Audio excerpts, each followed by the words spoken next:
प्राचीन भारत की पवित्र भूमि श्रावस्ती नगरी, जहां गौतम बुद्ध जेतवन विहार में निवास कर रहे थे, उनकी कीर्ति दूर दूर तक फैल रही थी।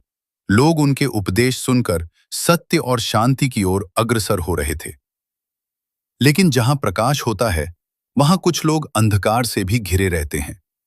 कुछ ईर्ष्यालु तपस्वियों ने सोचा, यदि बुद्ध की प्रतिष्ठा ऐसे ही बढ़ती रही तो लोग हमें भूल जाएंगे। उन्होंने एक सुंदर किंतु चंचल स्वभाव की स्त्री को चुना, चिंचा मानविका।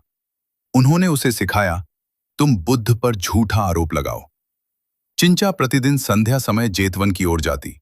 लोग पूछते, कहाँ जा रही हो? वो मुस्कुराकर कहती, मैं तथागत के कक्ष में रुकती हूं।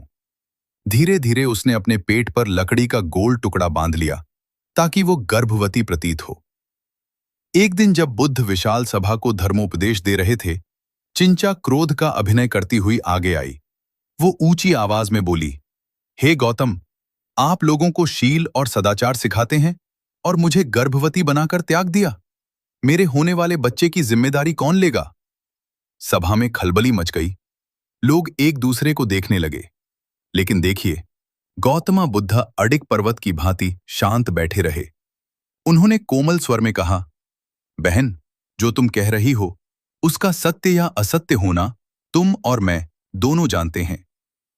न क्रोध न भय, केवल करुणा और समता। तभी अचानक उस लकड़ी का टुकड़ा जो चिंचा ने पेट पर बांधा था, ढीला होकर नीचे गिर पड़ा। सभा स्तब्ध रह गई। सत्य स्वयं प्रकट हो चुका था। चिंचा का चेहरा लज्जा से झुक गया। कहा जाता है, ऐसे महान संत पर झूठा आरोप लगाने के कारण धरती भी उसे सहन न कर सकी। ये कथा हमें क्या सिखाती है? सत्य को क्रोध की आवश्यकता नहीं, धैर्य सबसे बड़ा बल है। निंदा और प्रशंसा दोनों में संभाव रखना ही महानता है। बुद्ध ने बदले में कुछ नहीं कहा। उन्होंने केवल सत्य पर विश्वास रखा, और सत्य हमेशा विजयी होता है।